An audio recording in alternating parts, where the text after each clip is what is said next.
აკადემიური სივრცე.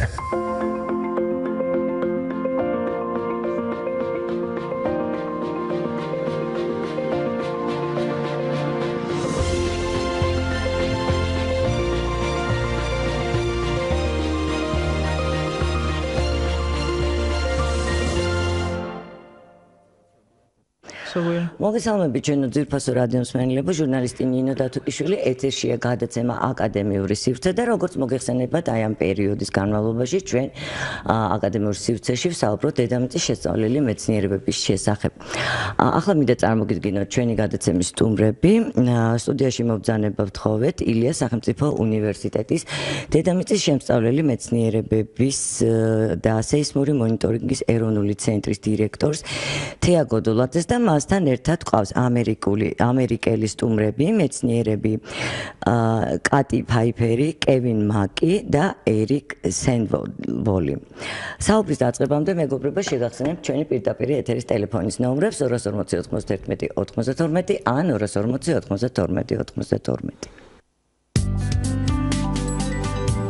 რაც უფრო მეტი ვიცით დედამიწის შესახებ, მით უფრო შეიარაღებული ვართ ბუნებრივი მოვლენებისგან თავის დასაცავად. კაპიტან თეა, მოგესალმებით, მივესალმებით ჩვენ სტუმრებს. უკვე რამდენიმე თვე არა ჩვენს ეთერში ვსაუბრობთ აკადემიურ სივრცეში დედამიწის შემსწავლელი მეცნიერებების შესახებ და აი ამ პერიოდის განმავლობაში კაპიტან თეა საინტერესო ამბები მოხდა, აი თუნდაც ამ რამდენიმე დღის წინ ყაზბეგში ჩვენ ვიცით რომ სეისმური სადგურები დამონტაჟდა.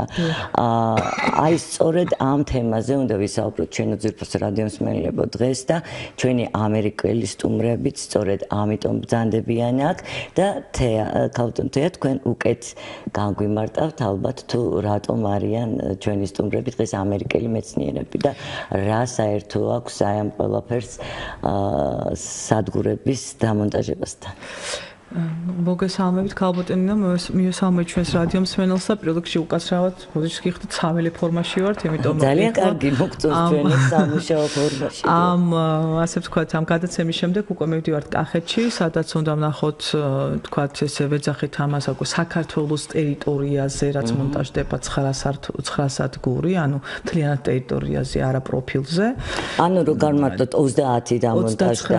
30 უკვე დამონტაჟდა ყაზბეგში 29 სადგურიდან და დამონტაჟდა ყაზბეგიდან ვიდრე სომხეთის საზღვრამდე ყოველ 5 კილომეტრში დაახლოებით ეს სადგურები არის განლაგებული, ანუ პროფილს ვსწავლობთ და გარდა ამისა 9 საქართველოს ტერიტორიაზეა, ერთ-ერთი მათგანია კახეთში, თქვათ კახეთში 3-ია ძირითადად, მაგრამ ერთ-ერთი მათგანი შუა წერტილი არის დაახლოებით ეს არის გურჯაანთან ეს წერტილი და აი გურჯაანის წერტილის სანახავად მივდივართ ახლა სულ ყველა და ამიტომ ახლა ფორმები ესეთი გვაქვს უკაცრავად.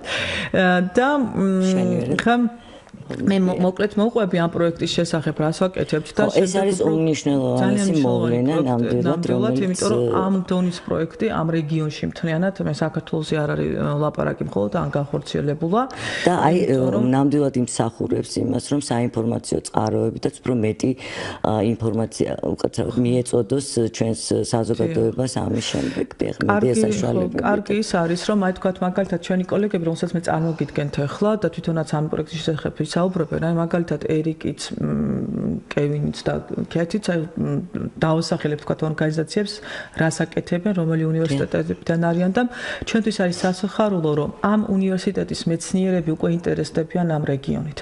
ეს ინტერაქცია, ეს ჩამოსვლები, ეს პროექტები ყველაფერი ემსახურება ამას, რომ ეს დარგი ჩვენთანაც თანდათან განვითარდება და ის თქვათ ისტორიული მემკვიდრეობა რაც გვაქვს ჩვენ თქვათ ისტორიულად ხო წამოიწევს უფრო თქვათ ფეხს მოიკიდებს უფრო სხვა ელფერს მიიღებს და ამ მიმართულებითაც საქართველოს შესაბამისად უფრო კარგი სპეციალისტები ეყოლება. მე ხა მოკლედ გეტყვით ვინ რას წარმოადგენენ თავის სფეროში და ისინი თავიანთ შესახებ ნამდვილად ისაუბრებენ და შესაბამისად გადავჭარბით ხოლმე იმიტომ რომ ტექნიკური ტერმინოლოგია და თარგმნელი რომ მოგვიწვია, მაშინ ნამდვილად შეიძლება გაუჭირდება. ძალიან უჭირთ ხოლმე და მისის, იმიტომ რომ სპეციფიკური ტერმინოლოგია, რომელიც ხანდახან ჩვენც პრობლემები გვაქვს ხოლმე, თქვა სწორი თარგმანის. ბატონი ერიკი არის პროექტის მენეჯერი, ის არის მისურის უნივერსიტეტის წარმომადგენელი, პროფესორია მისურის უნივერსიტეტის და ფაქტიურად 2011 წლიდან ეს იდეა მოსირებს 2010 წლიდან და ცათავში ჩაუდგა სამეცნიერო ჯგუფი ბატონი კევინიც, კევინ მაკკი არის მიჩიგანის უნივერსიტეტის პროფესორი და კიდევ ერთ ჯონ ნაბალეკი, რომელიც აქ არ არის, გუშინ ჩამოვიდა ველიდან და იმდენად აღლილია, რომ დღეს თქვა რომ მე არაფრის თავი მოგავეთო 10 დღე გვაქვს ფაქტიურად ესეთი ღმულთ ჩაუხრელი შრომა ძიმე პირობები გქონდა, იმიტომ რომ ამით არ შეგვიწყო ხელი, მაგრამ რასაც ყვებიან მაგალითად ტიბეტთან შედარებით და ჩინეთთან შედარებით, ჩვენი პირობები თუმცა უფრო უკეთესი ყოფილა. ტიბეტთან შედარებით მყინვარი 5 მილიონი წლის არის თითქოს და ის 50 მილიონის არის, ხო და და ნუ აი ამ შემადგენლობით მოვედით და კატი წარმოადგენს აირის პასკალს, ეს არის სოფლიო სეისმური მონიტორინგის ცენტრი, ფაქტიურად რომელიც ფინანსდება ამერიკის შეერთებული შტატები აფინანსებს და კატი არის აი სუსვათ ინსტრუმენტულ ნაწილში ის გვეხმარება, იმიტომ რომ ჩვენ ასე ვთქვათ სამეცნიერო გუნდმა ვიქირავეთ ეს ინსტრუმენტები ამ სოფლიო მონიტორინგის ორგანიზაციიდან და აი კატი არის მაგისთვის რომ ჩვენ დაგვეხმაროს ამ ინსტრუმენტების სწორ ინსტალაციასა და მოხმარებაში. ძალიან კარგი, ეს გასაგებია, მაგრამ გაბატონთია, მე მინდა რა გკითხოთ, ხა სანამ ეს სადგურები დამონტაჟდებოდა, სეისმური სადგურები, ეს გვაქვს მხედველობაში შევახსენოთ რადიომსმენელებს. მანამდე რა გქონდა საქართველოში? მე მახსოვს 2014 წელს თქვენი ინტერვიუ ერთ-ერთი ყაზბეგში მომხდარი მოვლენების შემდეგ, როდესაც სადგური რაც გქონდა, ის გაჩერდა რამდენიმე თვით. და ჭირდა პროგნოზირება, ვთქვათ, იგივე, ნუ პროგნოზირება შეიძლება ესეთი სიტყვა, მაგრამ ნუ ყოველ შემთხვევაში ვითარების შესწავლა ადგილზე, როგორც ხდება ხოლმე, იმიტომ რომ 24 საათის განმავლობაში ვიცი, რომ აკვირდებიან ამ სადგურებზე. აი, რა გქონდა მანამდე ყაზბეგში? და შემდეგ გადავწეთ შედარებით უკეთესი ვითარება გვაქვს, იმიტომ რომ დაახლოებით 35 სადგური ფუნქციონირებს საქართველოში და პლუს ეს სადგურები, რომელიც 40 სადგური, ფაქტობრივად 70 სადგურზე არის უკვე ლაპარაკი და ეს საკმაოდ მაგარი ქსელი ანუ მოგვეხმარება იმაში, რომ თქვა მონიტორინგის სისტემები გქონდეს უფრო კარგი. 3 წლის განმავლობაში. შემდეგ ახლა ქართველებმაც უნდა შევცვალოთ რაღაც, ახლა სხვის ხელში იყურება არ შეიძლება. თავადაც უნდა გავაკეთოთ რაღაც. ხო და ახლა რაც შეეხება 2014 წლის ყაზბეგის სადგურს, ყაზბეგი, ნუ წარმოიდგინეთ, რომ ძალიან ტექტონიკურად ძალიან აქტიური რეგიონი. იქ მუდმივად მიდის მაგმური აქტივობა. მყინვარწვერი არის ერთ-ერთი ახალგაზრდა მთა, რომელიც მუდმივ ფორმაციას განიცდის. ხო, ახალგაზრდა, აი ეს წამოწ ვახსენეთ წერან, რომ ეს არის ესეთი ითვლება ყველაზე ახალგაზრდა ერიკი საუბრობს ამის შესახებ. ერიკ და კევინი საუბრობენ ამის შესახებ, ეს არის ახალგაზრდა, აი სულ ახალი მთათა სისტემა გეოლოგიური ასაკით 5 მილიონი წლის არის დაახლოებით და წარმოიდგინეთ ის ჯერ კიდევ განიცდის ფორმაციას. ამიტომ მასზე დაკვირვებები ზუსტად აი ეს ახალგაზრდა მთათა სისტემის ასე ვთქვათ მოქმედება იყოს სწორედ საფუძველი 2014 წლის მოვლენების, რაც გამართარდა მაშინ ყაზბეგში და რაც ვითარდება ხოლმე ყოველ 30, 50 წელიწადში. ეს არ არის ესეთი მოვლენა, ამას უკვე სტრაბონი აღწერდა გეოგრაფიაში, რომ ესეთი რაღაცები ხდება. ეს არის ესე იგი ბლოკადა, ანუ ყაზბეგის ბლოკადით არის ცნობილი ეს მოვლენები და ამიტომ ახლა ზუსტად ამისთვის არის ეს პროექტი, რომ ერიკი და კევინი და კატი გვეხმარება იმაში, რომ ზუსტად ეს პროცესები აღწეროთ. კი ბატონო, მაშინ მე მინდა ვკითხო ჩვენს სტუმრებს, აი რატომ დაინტერესდნენ ამ რეგიონით, თქვათ, აი რატომ და როდის დაიწყო საერთოდ ეს პროექტი, როდის ჩაისახა, ასე ვთქვათ, აი სულ მოყვებიან უფრო უკეთესად ვიდრე მე. So I briefly introduced our project and I briefly introduced everybody like so and her question to you is why it's so interesting to work in Georgia, to deploy those seismometers here, and how we came up to have this project in Georgia, in the Caucasus, and what triggered you to, to make this project alive. So that's both of you, and maybe Eric starts or Kevin starts, so it's up to you. Yeah. So yeah, that Georgia's a wonderful place to come, of course, but in terms of the science, there's some very interesting questions that we don't understand in terms of how mountains form. ძალიან კარგი ქვეყანა ყავთ რომ მოვიდეთ და თქვათ ვიყოთ აქ და ვიყოთ ჩვეულებრივი ტურისტები, ახლა ესეთი კონტექსტუალურ თარგმანს ვეწევი მე. მაგრამ ყველაზე საინტერესო მათთვის ის არის რომ ეს ლამაზი სისტემა, ეს მთათა სისტემა როგორ ჩამოყალიბდა და რა პროცესები მიმდინარეობს. ეს ყოველ ჩვენთვის როგორც მეცნიერებს ყველაზე უფრო საინტერესოა. And the particular aspects of how mountains form that we can study very well in Georgia is the very early stages, the beginning stages of mountain formation, because your mountains here, the Greater Caucasus, are very young. ჩვენთვის ან სოფლიოსთვის არის ეს საინტერესო, იმიტომ რომ ფაქტიურად არცაც სხვაგან ასეთი ახალგაზრდა მთათა სისტემა არ არსებობს და მე სამეცნიერო წრეს ჩვენ გვაქვს ესეთი შესაძლებლობა, რათა შევისწავლოთ როგორ ფორმირდება ესე იგი ასე ვთქვათ მთათა სისტემა, როგორ მიმდინარეობს ამ მთათა სისტემის ფორმირება ადრეულ ასაკში და საქართველო და კავკასია არის ამისი მაგალითი. So what we're trying to do is record the waves that come from earthquakes not only in Georgia but from around the world. ჩვენ ამ სისტემით, სეისმური მონიტორინგით, სეისმური მონიტორინგის სისტემებით, რაც დამონტაჟეთ თქვათ საქართველოში, შესაძლებლობა გვაქვს არა მხოლოდ ქართული მიწისძვრების რეგისტრაციის, ქართულის პირობითად ვამბობ საქართველოში მომხდარი სეისმის რეგისტრაციის, არამედ ჩვენ რეგისტრირებას უწევთ ყველა მიწისძვრას, რომელიც მსოფლიოში ხდება. და ეს არის ტალღების გავრცელება, რომელსაც იღებს ქართული სადგურები, საქართველოში დადგმული ან კავკასიაში დადგმული სადგურები დანარჩენი მსოფლიოს სეისმურად აქტიური წერტილებისაგან.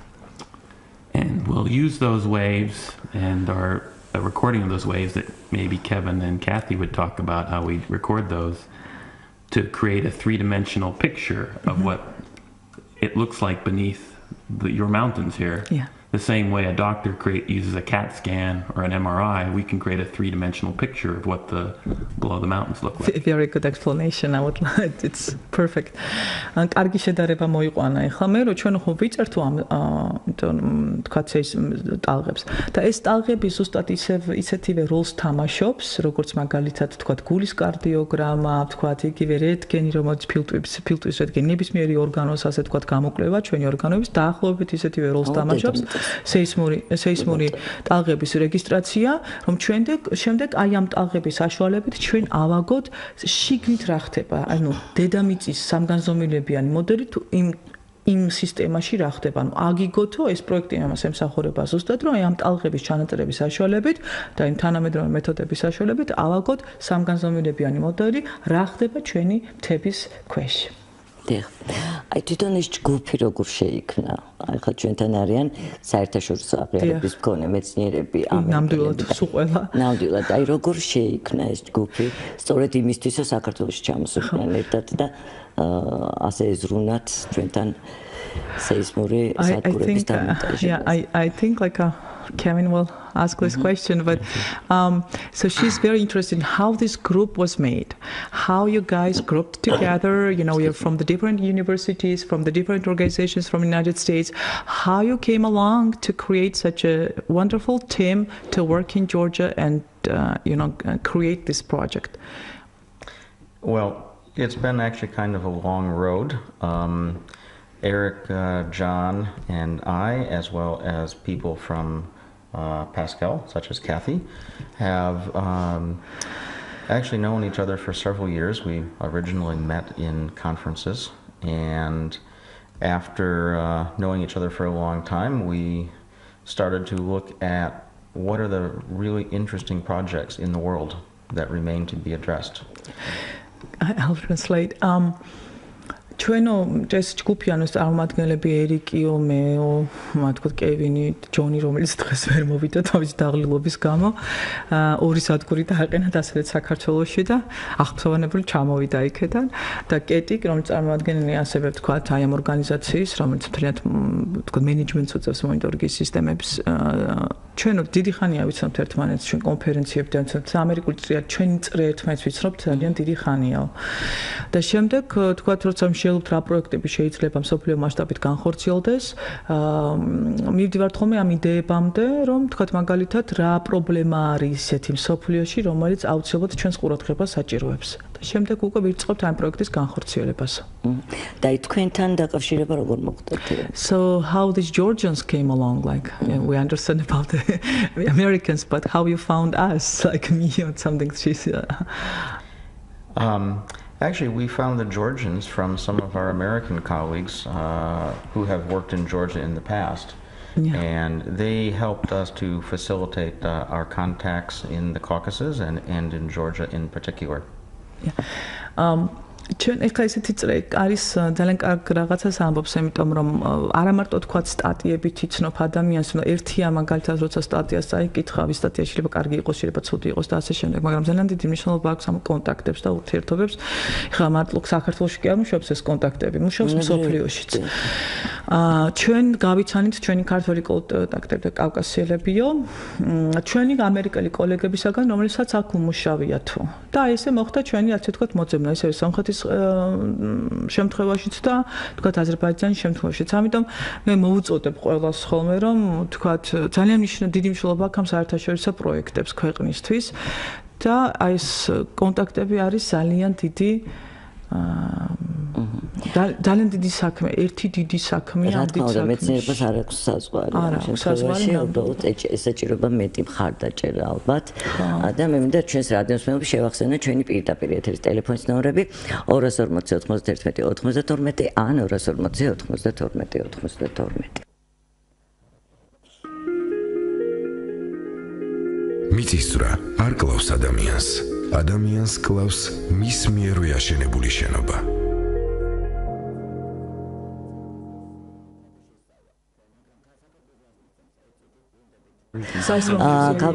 ქალბატონთეა უკაცრავად დაუბრუნდით ეთერში და ქალბატონ კეიტის მინდა ვკითხოთ თქვენ შეთანხმდით თქვენ ვკითხეთ ქალბატონთეა. ხო, კეიტი ძალიან სპეციფიურია კეიტის შემთხვევა, იმიტომ რომ კეიტი წარმოადგენს ორგანიზაციას, რომელიც ეხმარება თქვათ სამეცნიერო წრეს, ამერიკის სამეცნიერო წრეს, რათა თქვათ ეს პროექტი განახორციელოს. ჩვენ სეისმოლოგები არ ხო ჩვენ მხოლოდ კალამი და მეცნიერები ვართ და კალამი და ფურცელი არ გვჭირდება მხოლოდ, ეს არის ცალკე სეისმომეტრი არის, ცალკე სეისმოლოგიაში სეისმომეტრი არის ცალკე მიმართულება, რომელიც განსაზღვრავს თქვა სეისმური აპარატურის სწორ დაინსტალებასა და შემდეგ ექსპლუატაციას. რა ძალიან მნიშვნელოვანია. ეს არის უმნიშვნელოვანესი კომპონენტი და ამის სწორად გაუკეთებობის შემთხვევაში თქვენი მონაცემის სწორი არ არის. ეს არის მთლიანად ჯაჭვი, რომელიც თითოეული კომპონენტის არის მნიშვნელოვანი. და ზუსტად აი ამისთვის არის ქალბატონი კეთი და ქალბატონ კეთიმ გააკეთა ასე ვთქვათ ფასილიტაცია ქვია ამას, რომ ვთქვათ ჩვენ გქონოდა ეს 39 კი არა 52 სეისმომეტრი ქვეყანაში. კი ბატონო, თქვენ ძალიან ქალბატონთეა რომ სწორად უნდა დამონტაჟდეს, მაგრამ იმისთვის რომ სწორად დამონტაჟდეს შესწავლა ხო არის გარემოსი აუცილებელი, ანუ იმ ადგილის ეს სხვა თემა ძალიან ბევრი კომპონენტი საგაშეთება და მე აი ქალბატონ კათისამში დაბეჭლებებზე და მის თქვათ ასე ვთქვათ წვრილზე ამ პროექტში ვკითხავ ამის შესახებ. So I'd like to address the question to you regarding to facilitate this project in Georgia in terms of to install the seismometers and provide the seismic equipment to Georgia and how your organization works, like Iris Pascal, and about your impressions doing this project in Georgia, especially because your organization deploys everywhere in the world the seismometers, so it's like a first time it take place in the Caucasus, I guess, right? So. We've been in Turkey. Iris Pascal is an organization funded by the U.S. government to supply seismometers to universities and organizations that do work around the world. We take care of the equipment, we make sure it's working to measure the ground motion seismometers, and when people get funding to come to these areas, we provide them with the equipment free of charge and as a lending library. similar. ძალიან კარგი შედარება, it was very good actually. ძალიან კარგი შედარება თქვა ჩვენო არის პასკალი არის ორგანიზაცია, რომელსაც აფინანსებს ამერიკის შეერთებული შტატები და ჩვენ ავართ ზუსტად თქვა ის რგოლი, რომელსაც აქვს, რომელიც თქვა ინახავს ამ სეისმომეტრებს, სეისმურ აპარატურას და შემდეგ ეხმარება უნივერსიტეტებს, რომ ეს სეისმური აპარატურა თავრობა აფინანსებს ამას, რომ მისცეს უნივერსიტეტებს, რომ ძალიან ძვირია ამ აპარატურის შეძენა. ერთი ჩდება, კარგი აპარატი ჩდება $40,000 სადღაც ყველაფერი რო შეიძინოთ. $40,000 მხოლოდ ერთი აპარატი და წარმოიდგინეთ ასეთი გვინდა ერთი კი არა, ხა ამ შემთხვევაში 52-ია და ისიც თქვა უნდა გადავაადგილოთ ხოლმე რა. ანუ ახლა წარმოიდგინეთ რამ ხელად თანხებზე არის საუბარი. ამიტომ ახლა უნივერსიტეტს აი ასეთი ტიპის პროექტების თქვა მარტო გაკეთება ძალიან უჭირთ. ამიტომ არის სპეციალურად შექმნილი ეს ორგანიზაცია, რომელიც უფასოდ თქვა ათხოვებს ხოლმე ხალხს, ასე თქვა, მეცნიერებს ამ აპარატურას მსოფლიოს მასშტაბით და თქვა ისინი ამაში ეხმარებიან, რომ ჩვენ რომ იმას ავითავართო, ბიბლიოთეკას ავითავართო, აი წიგნებს როგორც თქვა შეგიძლიათ აიღოთ, ხო? დაახლოებით ეს არის, ხო? აი საინტერესო თუ გააქვთ და აზიანებენ ამ შემთხვევაში რა ხდება? Question actually. So she's asking like, what if it got damaged, you know, your equipment? Yeah. It happens. And we have people who repair the equipment when it comes back and get it ready for the next people, because part of what we do is also help people learn how to use the seismometers and you train people on how to deploy them correctly and to learn so that they can help with their own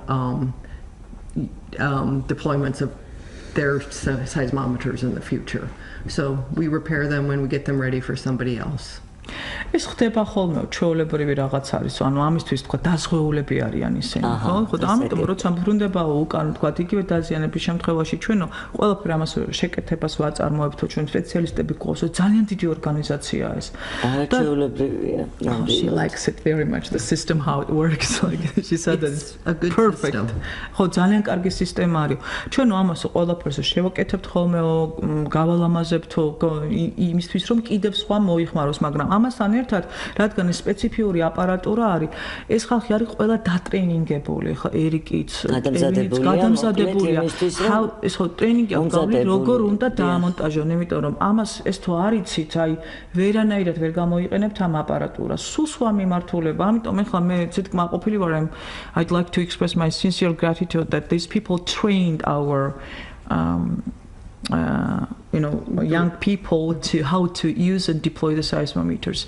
ამიტომ მე ვუთხარი რომ მადლობელი ვარ, იმიტომ ჩამოვიდნენ ეს ხალხი და უფასოდ ეხა ჩვენი ქართული ერთობლივი ჯგუფები იყვნენ და მუშაობდნენ ერთად წვიმაში, ხო წამდგენ რამინდები დაემთხვა ესა და ჩვენ რატო წვიმსო საქართველოში სულ და მე ხო არ წვიმს, კაცო იმისია. ესე არ წვიმს. ხო და ესე ძალიან. ხო და ანუ ერთად გავაკეთეთ ამისი ინსტალაცია და იკეტი მაგას ამბობს ზუსტად რომ ყველაფერი უნდა დატრეინინგდნენ ჩვეულებრივად სანამ ამ აპარატურასთან შეხება ექნებათ, იმიტომ რომ ძალიან ფაქიზი და ნაზი აპარატურაა. კაპტონთია, რამდენ კითხოთ გასაგებია რომ თათა შესწავლა ზოგადად მეცნიერებისთვის აქვს ძალიან დიდი მნიშვნელობა. გასაგებია ამერიკელი ჩვენი პარტნიორების ინტერესი, მაგრამ თვითონ საქართველოს რას მიცემს ამ სადგურების დამონტაჟება? So actually very good question. Am პროექტში მონაწილეობისა და რა თქმა უნდა სამეცნიერო კვლევებიც. I understand that it's like a very important project to understand the you know the genetics of the young mountainian systems and the process how it develops, but what will be the major product, for example, the countries like Georgia, like Azerbaijan, like Armenia, for the whole Caucasus, what will be the product, the major product of it, how it will be beneficial to us? So from the scientific perspective, we will understand much more about the mountains and the roots, as you said, but the practical aspects is we will have a much better understanding of the tectonics in the region, and that includes the active faults. And ultimately understanding the active faults and their locations better and how how they work. That's very important for seismic hazard study in the Caucasus. seismic hazards, as you know, are extremely important, and this is a product that ultimately will come out from this project. ერთია თქვა ამ პროექტის ამოცანა რომ თქვა მთათა წარმოშობის ისტორია გავარკვიოთ და პროცესი, მაგრამ მეორე ეს მთათა წარმოშობის თქვა ეს პროექტი საშუალებას მოგცემს სრულვყოთ ჩვენი წარმოდგენები რეგიონის ტექტონიკის შესახებ. რეგიონის ტექტონიკის შესახებ სრულყოფა ჩვენი წარმოდგენებისა, თქვა მოგვეხმარება შევაფასოთ აქტიური რღვევები. აქტიური რღვევა ეს არის ის თქვა ხაზები, ის თქვა ნაპრალები, სადაც მიწისძვრები ხდება ხოლმე. და ეს აქტიური რღვევების შეფასება კი პირდაპირ არის დაკავშირებული სეისმური საფრთხის შეფასებასთან, რომელიც არის უპირველესი პროდუქტი იმისთვის, რომ უზრუნველყოთ თქვა ქვეყნის და ხალხის უსაფრთხოება. აი ეს მედექშენებლობაზე რომ საუბრობთ ხოლმე ქალბატონინო, ზუსტად ამისთვის არის სეისმური საფრთხის შეფასება აუცილებელი და ჩვენ ვერ შევაფასებთ სეისმურ საფრთხეს თუ არ გვექნა რეგიონის ტექტონიკის შესახებ კარგი მონაცემები და აქტიური რღვევების შესახებ კარგი მონაცემები. One of the other benefits for the region is that one of our goals is to help train the young scientists here, both in the use of the instrumentation as well as the analysis. And that we really hope that will have a long-term effect in the Caucasus here, where many studies can be done, independently, even from outside help. Very good. Thank you very much. So, ერთია რო თქვა სეისმური საფრთხის შეფასებას მოვეხმარებითო, მაგრამ მეორე ეს არის ძალიან დიდი მნიშვნელობა აქვს ახალგაზრდა კადრის მომზადებასო. იმიტომ რომ ახალგაზრდა კადრმა არა მარტო თქვა კარგად სეისმური სადგურების დამონტაჟება უნდა იცოდეს, მაგრამ მიღებული მასალის დამუშავებაც უნდა იცოდეს, რომ მათ დამოუკიდებლად შესძლონ სხვადასხვა პროექტების წარმოება უკვე საქართველოში. ხო, სულ ჩვენ ხომ არ ვიქნებითო აქ ამას ამბობს, ხო? ესე იგი, დაახლოებით აზრი ასეთია. ანუ მათ უნდა შეძლონ დამოუკიდებლად თქვა აწარმოენ კვლევები, რომლებიც შემდგომ რა თქმა უნდა ამ კვლევების პროდუქტებს გამოიყენებს საზოგადოება და სახელმწიფო პირველ რიგში. მონაცემთა ბაზები შეიქმნება, როგორც ვიცი, და ეს იქნება საკმაოდ ვრცელი, ხო? To my understanding, you're supposed to create the databases, which will be very important, for მანამდე ჩვენს რადიოს მენლებს შევახსენებ პირდაპირ ეთერის ტელეფონის ნომრებს 240 91 92 ან 240 92 92. კვირას 14 საათზე გადაცემაში აკადემიური სივრცე. დედამიწის შემსწავლელი მეცნიერებები, გეოლოგია, გეოფიზიკა, გეოგრაფია. მეცნიერებები, რომლებიც ყველაზე მთავარს ჩვენს პლანეტას შეისწავლიან. საზოგადოებრივი რადიო ერთის ეთერში FM 102.4. დიახ, ისმენთ, მოგესალმებით. სვენელი ყავს. გამარჯობა. გამარჯობათ. დიახ. Алло. გისმენთ, ქალბატონო, გისმენთ. ჩემო კარგო, აი შეკითხვა მაქვს თქვენთან. კი ბატონო, დიახ. ყაზბეგის გარდა რომ ამ მთებში დაიდგა სეისმური სადგურები და განსაკუთრებით რომ ამ მთებმა დატოვა მათზე შტაბ-ჭრილი. ძალიან დიდი მადლობა ქალბატონო, რომ გისმენთ და გვირეკავთ. So cute. So except Qazbegi, where did you install in the high mountains the stations? And please tell us your impressions about our mountains there. It's so cute. So maybe you were the one who installed. We've installed. We have a very closely spaced line of seismic stations, which we installed through the Qazbegi region and all the way basically to the border.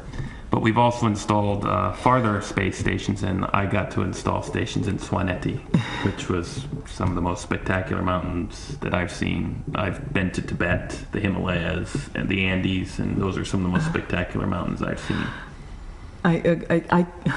I haven't seen the Andes actually, and with Tibet, like not Tibet, but okay, I'll translate it. მოკეთ რას ამბობს რომ ჩვენო ყაზბეგში დავაყენთო ძალიან მჭიდროთო ეს სადგურები მართლა 5 კილომეტრი სადგური ამაზე ვისაუბრეთ რომ რატო 5 კილომეტრში ესეც ახსენეთ ხო ამიტომ ჯერჯერობით გვაქვს ხო და მაგრამ ეხლა მომიწიაო სვანეთში წასვლა იმიტომ რომ აი ეს თქვა ეს გაშლის სადგურებს დააყენეს 9 ის უკვე მთელ საქართველოშია და ერიკი იყო, რომელიც წავიდა სვანეთში, ჭუბერში წავიდა და დააყენა ჭუბერში, თქვა სეისმური სადგური და იქედან რეკავდა. ეხლა მაგიტომ მემშვიდობ რომ ეხლა ხვდებიო რომ აი რა მაგარი მთები გაქვთ იქ იცავ და ძალიან უყვარს ეს მთათა სისტემები და ანდებშიც ვიყავი, ტიბეტშიც ვიყავი, ყველგან ვიყავი, მაგრამ იმდენად შთამბეჭდავია სვანეთის მეც ყოველთვის ვამბობ რომ სადაც არ ყოფილ ვარ მართლა იმიტომ კი არა რომ ჩემია მე მიყვარს იმიტომ რომ ჩემია მაგრამ ობიექტურადაც ხო მაგრამ ვცდილობ რომ ობიექტური ვიყო ანუ ეს სისტემა არის რაღაც გამორჩეული ძალიან გამორჩეულად ზვიადი სისტემა არის აი მე მომიწა ყაზახეთში ყოფნა იგივე ტიანშანის როცა ნახე თქვა ძალიან მაგარია ის მთები მაგრამ ჩვენსაც რაღაცა სხვა აქვს აი ვერ გავიგე სხვა რა აქვს და აი ზუსტად ერიკმა თქვა იმდენად ახალგაზრდაო რომ საოცრება არის და ჩვენ მონაცემთა ბაზებზე საუბრობთ Sanansvenel daguiregavda prostorat es shekitva dausvem before we had a listener online so what could you say about the databases and how it's important for the scientific research and development that's her question is well the databases are essential really to understand the Caucasus and in order to assemble the databases we need to work with many countries and many institutions and this is a case where we have political borders but geology and tectonics doesn't have borders so we need to look at the entire region work with everybody cooperatively and from that we can assemble the much larger database and really understand the region as a whole not individual pieces so I think that's the key to the database is that it allows us really to look at the entire region instead of individual pieces. Without the database and only studying individual pieces, we will never really understand the full region. ძალიან კარგი რამ თქვა. ფაქტურად რასაც ვივეღურებთ ხოლმე ჩვენ რომ მონაცემთა ბაზები მარტო საქართველოს მონაცემთა ბაზა კი არ გვიშველის ჩვენ რომ თქვა ეს პროცესები კარგად და სწორად ავწეროთ არა შევისწავლოთ.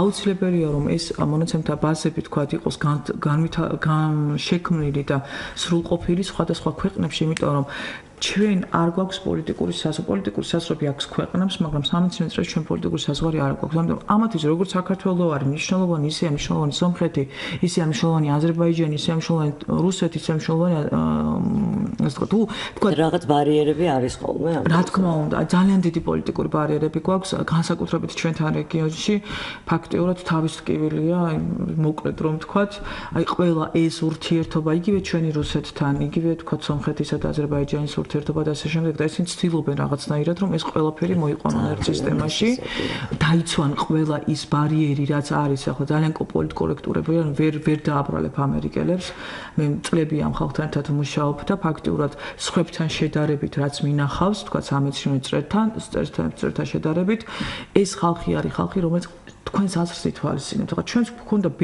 ბევრი პრობლემა გვქონდა, ვიდრე ძალიან დიდი პროექტია ეს, არ არის პატარა პროექტი და წარმოგიდგენთ 4 ქვეყანა მონაწილეობს, ხო? ყველას ინტერესი უნდა გაითვალისწინოთ. და ხალხი მე ვამატებ კიდე ჩემ განაცხადს, რაც ელაპარაკა და წარმოიდგინეთ ეს მე აი რატომ ვარ ხოლმე რომ აი ამერიკა, იმიტომ რომ ფაქტიურად ეს არის ხალხი, რომელიც შენს პატივს გცემს. აი გქონდა პრობლემები, რა თქმა უნდა, მაგრამ დავინახე რომ ამათ უნდათ რომ ეს პრობლემა მოაგვარეს, რომ არც შენ იყო დაზარალებული, არც ის იყოს დაზარალებული და რაღაცნაირად საქმემ გაიმარჯვოს. და ამიტომ მიყვარს ხოლმე მათთან პარტნიორი, რაც არ უნდა იყოს ცუდად მომექცნო, ხალხს მეკცევია, გადასარევად გვექცევიან, მაგრამ აი რაც არ უნდა გაუგებრობები გქონდეს, ეს არის ხალხი, რომელთანაც ამ გაუგებრობას გადაჭრი და გადალახავ და ამიტომ ძალიან მიყვარს ყველა იმ პრობლემებს ერთი თვე არის მართლა ესეთი დაძაბული სამუშაო რეჟიმი გვაქვს, მაგრამ იქნება ეს ძალიან საინტერესო და ვრცელი მონაცემთა ბაზები კი ბატონო.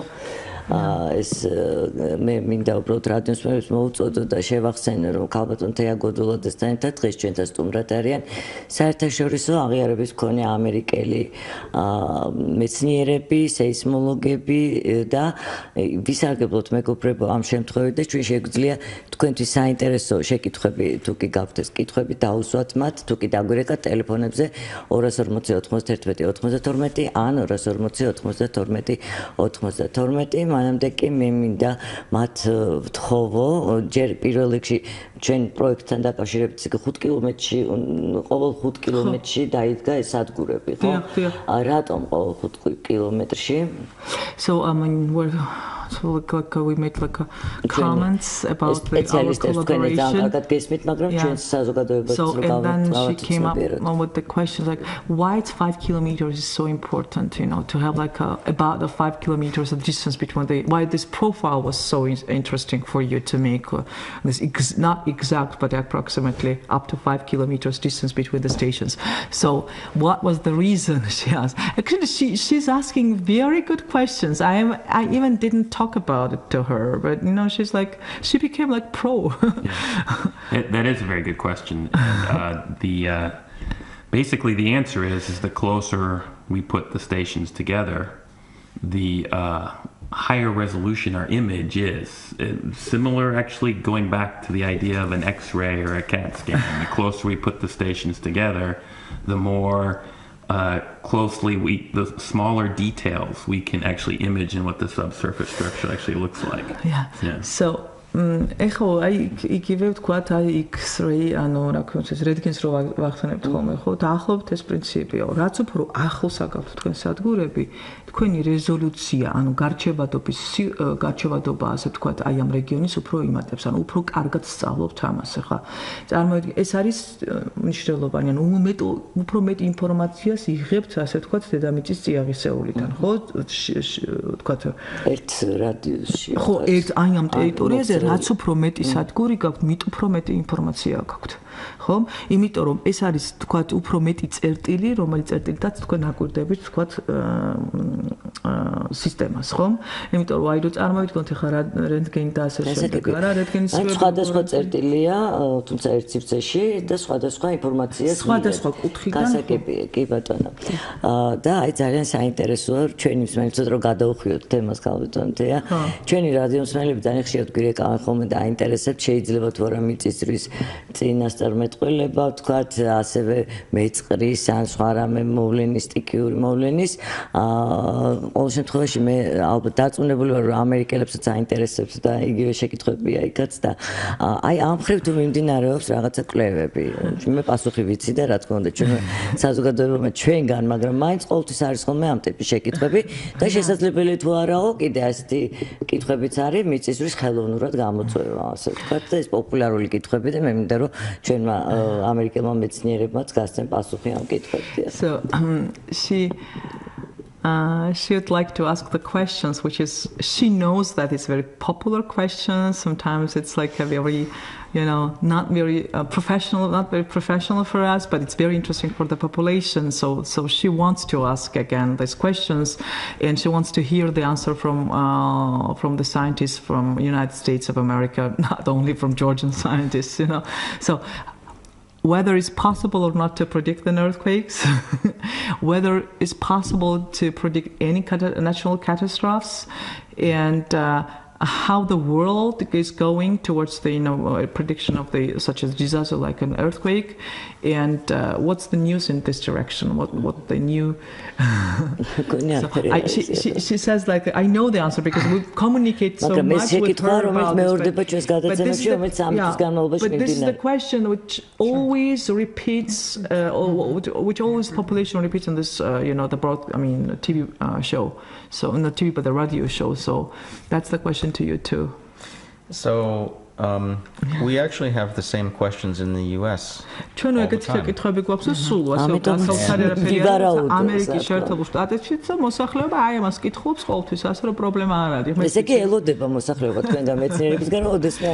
expecting from you to predict the earthquakes, it means in the whole population. Well, the population, I think, in much of the world expects us to predict earthquakes.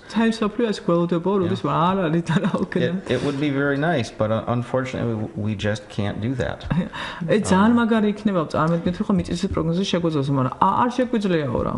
I always like to think that it's like predicting traffic accidents in the future. Yeah, that's actually the example I always talk about.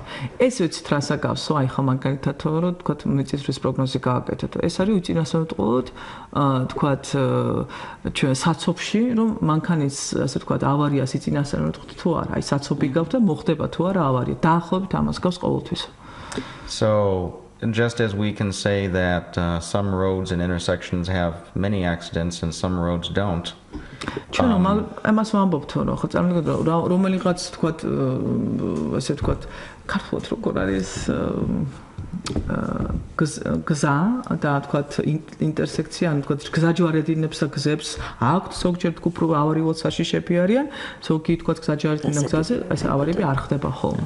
So like this we can say some areas are likely statistically to have more earthquakes. და აი სტატისტიკურია ჩვენი ანალიზიც ამ კუთხით, ამიტომ რომ რომელიღაც რეგიონები უფრო სეისმურად აქტიურებია, რომელიღაცა შედარებით სეისმურად. ანუ კიდე შეგვიძლია ჩვენ დასკვნა გამოვიტანთ, რომ მართალია აი ამ სადგურების მეშვეობით კი საერთოდ ბუნებაში არ არსებობს ასეთი რამ, რომ წინასწარ განსაზღვროთ მიწისძვრის საშუალება, მაგრამ ჩვენ წარმოდგენა შეგვექნება რამდენად საშიშია თქვა სეისმურად ის ადგილი თუნდაც მეწყრის თვალსაზრისით და სადაც გვიდგას ეს სადგურები, რასაც ვიკვლევთ, ხო? So mostly, I mean, she concluded very well. Very well that she said that we're not installing the seismometers. It's not like we are predicting the earthquakes, but we are trying to assess the seismic hazard to that area. So she concluded very well. That is absolutely correct. We are not predicting earthquakes. Absolutely. ეს არის ის პრაქტიკული დანიშნულება კონკრეტულად ჩვენ ქვეყანას დამოუკიდებლად. აი ზუსტად მაგას განმარტავ ხოლმე მე ყოველთვის რომ ეს პროგნოზი არ არის ეხლა რასაც სეისმური საფრთხის შეფასება ეს არის ესე ვიძახით ჩვენ თქვათ გრძელვადიან პროგნოზს ანუ გეუბნებით რომ რაღაც პერიოდის განმავლობაში შეიძლება მოხდეს მიწისძვრა შეიძლება არ მოხდეს აი ესე ვართ ეს არის ბატონო და თავისთავად ეს აქ უკვე მოგცემს იმის თქვათ პროგნოზირების საშუალება შეიძლება თუ არა გზის მშენებლობა შეიძლება თუ არა თქვათ შენობები დაიდგას და ასე შემდეგ კი ბატონო. So and this will give you us the information to my understanding that we can where to build how to build the roads or any infrastructure. So that will give us the suggestions or the assessment of ძალიან კარგი საქმეა ნამდვილად ჩვენთვისაც გარდა იმისა რომ მეცნიერებისთვის არის Thank you for doing this for us. და მსმენელი გვყავს. And we have a მოგესალმებით. listener or how to say გამარჯობა ქალბატონო. მოსახლეობის მიერ დასმული შეკითხვა ყოფილა მაგ შესაძლებელი თუ არა მიწისძვრის ხელოვნურად გამოწვევა. და ასევე ამბობენ რომ რაჯაში არ იყო ეს მიწისძვრები მიწისძვრის ზონა ჩვეული არ იყო და გახშირდა ბიძგებით და მიწისძვრებით და მართლა შესაძლებელი თუ არა უხეში ჩარევით თხრებით და ასე შემდეგ გამოწვევა თუ შეიძლება ძალიან დიდი მადლობა კითხვის. მადლობა. Yeah, it's very specific. It's actually a very good question because it has to be addressed. So, then, for example, person she asked about the Raja region. So, and I'll remind you, the Raja region is the most seismically active. It was for the last 20 years because the most big earthquake, magnitude 7, occurred there in 1991. So, and that segment of Georgia was very seismically active for the last 20 or how many? It's like 25 years. But what her question is that it was not so active like before, but why it became so active? So her question is regarding, increased seismicity. Why it's increasing the seismicity in such an areas like Raja. So we have like 5 minutes and I'd like So that's actually a very difficult question to answer in some ways because there's many aspects about how earthquakes are produced on faults that we're really still trying to understand. And this project I think will help understand some of that. But if I could describe that what happens often is on different parts of fault zones you build up energy more and then once you have a big earthquake a lot of that energy is released and in a big earthquake or maybe many small earthquakes and that can actually then affect adjacent fault zones, adjacent fault zones, and can actually then generate earthquakes on those fault zones in different parts of the fault zones. And when I talk about that, I don't like talking about that on the scale of months or years or even tens of years. That can happen over very large time scales, 50 years, 100 years. And so because that may be what's going on in Russia, that part is active now, and we may see other parts activate Absolutely later. Right. So, ახლა რაც თქვა ძალიან საინტერესო გასაპასუხი, იმიტომ რომ ეს არაფერს არავით არის განსაკუთრებული აქ არ ხდება, იმიტომ რომ ეს არის რღვევათა სისტემა, რომელიც აქტიურდება დაგროვილი დაძაბულობის გამო, აქტიურდება სეგმენტი და ეს გააქტიურებული სეგმენტი, თქვა, ერთი თვის და ორი თვის განმავლობაში კი არ აქტიურდება, შეიძლება გააქტიურდეს წლების და ათეული წლების განმავლობაში და აი ამ პროცესმა შეიძლება მეზობელი, ასე თქვა, რღვევათა სისტემების გააქტიურებაც გამოიწვიოს.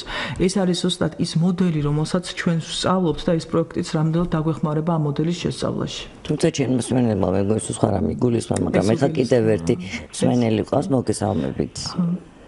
გისმენთ, თქვენ ეთერში ხართ? გამარჯობა. გამარჯობა. კიბერნეტიკის ინსტიტუტის თანამშრომელი გახლავართ. დიახ. და ჩვენთან წლების განმავლობაში იყო მუშაობა პროგნოზის საკითხებზე და კერძოდ სეისმოლოგიური სიგნალების დამუშავება. დიახ. და ჩვენ დაინტერესებული ვართ, ხომ არ არის შესაძლებლობა, რომ ამ სამუშაოში ჩავერთვოთ. კიბერნეტიკის ინსტიტუტის თანამშრომელი ბრძანდებით, კი ბატონო, გასაგებია, მადლობთ. მადლობა შეკითხვისთვის. So he was the employee of the Institute of I don't know how it's in English, but cybernetics. So it's like an applied mathematics. So and he got interested very much in the project what we're doing in the Caucasus. So he said that we had some projects to predict the earthquakes to compile the models, mathematical models to predict the earthquakes. It's like a Galesburg, if you remember. It's the same kind of work. So and is it possible for us to participate in such a project, or to do the? So that's about that's what his question. Okay, so I guess I'll answer. Sure, I think we'd be happy to talk to all Georgian scientists.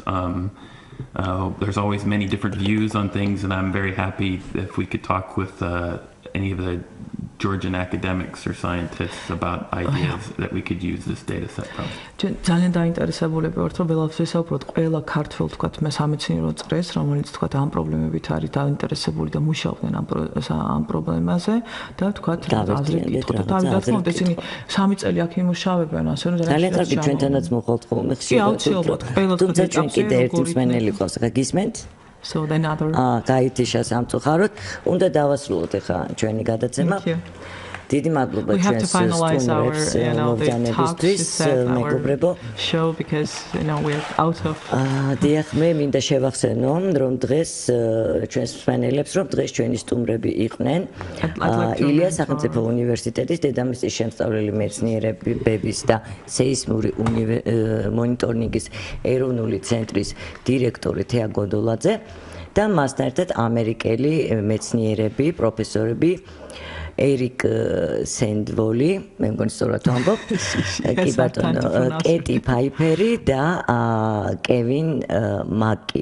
დიდი მადლობა მეგობრებო ყურადღებისთვის, მე ჟურნალისტი ნინო დათუკიშვილი, გემშვიდობებით ნახვამდის. აკადემიური სივრცე.